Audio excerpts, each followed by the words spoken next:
నేను కొన్నాళ్ళు ఇక్కడే ఉంటాను. ఇక్కడ అవును, కానీ నువ్వు నేను ఇక్కడ ఉంటున్నట్లు ఎవరికీ చెప్పకు. సరే, నేను ఎవరికి చెప్పను. కానీ నువ్వు ఇక్కడ ఉండగలవా? భయం లేదా?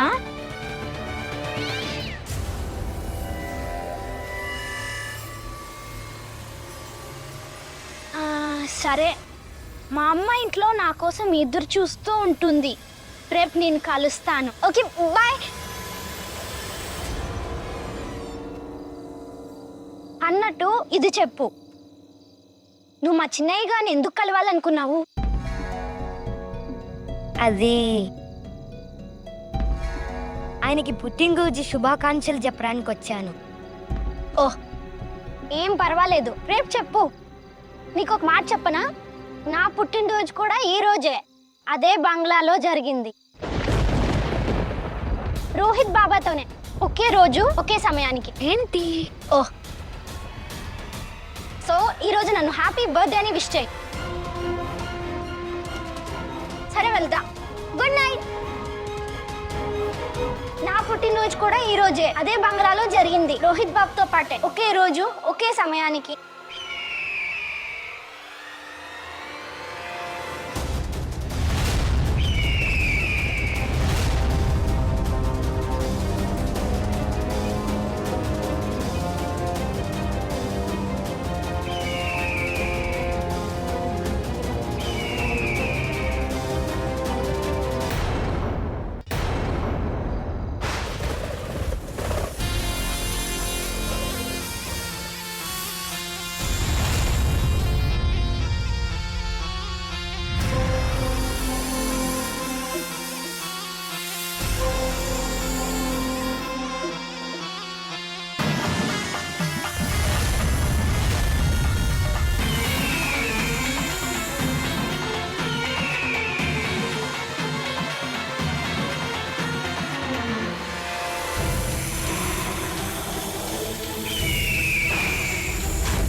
ఓం నమః శివాయ.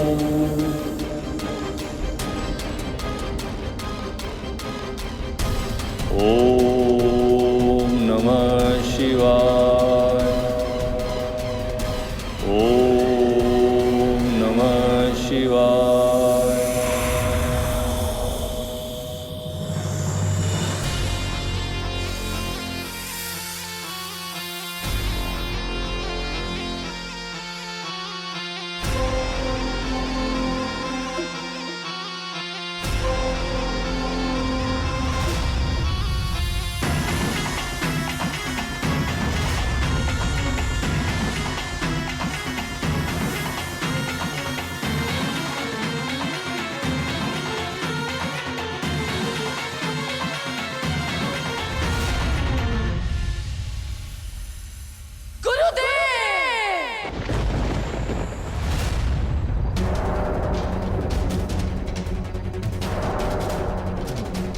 మీ గ్రహాలు అబద్ధం, ఈ నక్షత్రాలు, ఏ లెక్కలు అన్నీ అబద్ధమే, మీ జ్ఞానం కూడా. శాంతించు శివాని. ఏంటి ఇలా ఇష్టం వచ్చినట్టు మాట్లాడుతున్నావు? నిజమే చెప్తున్నాను నేను గురుదేవా. మీరు నన్ను భ్రమలో ఉంచారు. నా 12 ఏళ్ల తపస్సు తర్వాత మీరు నా జ్యోతిష్యాన్ని చూసి ఇదే చెప్పారు. ఈ రోజు ఆ భవనంలో ఆ పిల్లోడి పుట్టినరోజు. ఆ పిల్లోడైనా నాగార్జున అని. నిస్సందేహంగా నేను సత్యమే చెప్పాను. నా నక్షత్ర గణన ఎప్పటికీ అసత్యం కాదు, ఎప్పటికీ కాదు. గురుదేవా, మీ లెక్కల్లో ఇది ఎందుకు రాలేదు? ఈ రోజు ఆ బంగళాలో 2 పిల్లలు పుట్టినరోజు జరుపుకుంటున్నారు. ఏంటి?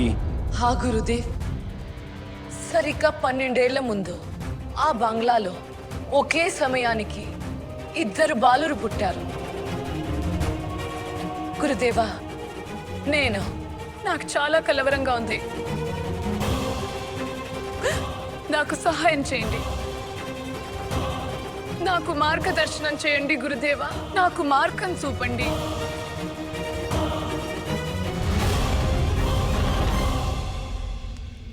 చూడు శివాని, జ్యోతిష శాస్త్రంతో దిశ, స్థానం మరియు సమయగణన చేసి నేను నిన్ను ఆ భవనం వరకు చేర్చాను. ఇక్కడే 12 సంవత్సరాల క్రితం నీ ప్రియుడు నాగార్జున పునర్జన్మెత్తాడు. కానీ ఒకే సమయంలో ఒకే చోట 2 బాలురు జన్మించడం, ఇది ఏదో విధి చేసిన వింత నాటకంలా ఉంది.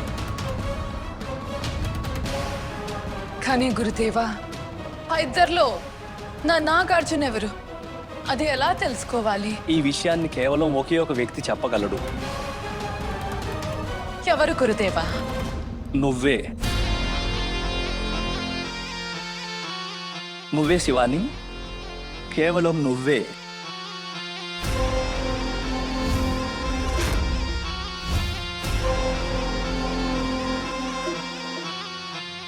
సరే గురుదేవా,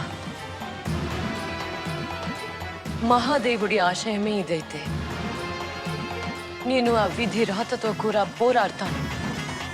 ఎలా అయినా తెలుసుకుంటాను ఆ 2 బాలుర్లో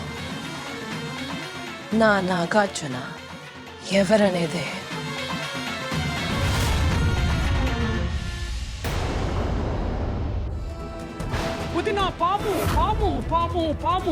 ఏమైంది? వెళ్ళి పాముల వాడిని పిలిచి ఈ పాముని ఇక్కడి నుంచి తీసుకెళ్ళమని చెప్పు. ఇంకా విను, పామును పట్టుకొని దాని పడగలు అణిచి చంపేయమని పాముల వారికి చెప్పు.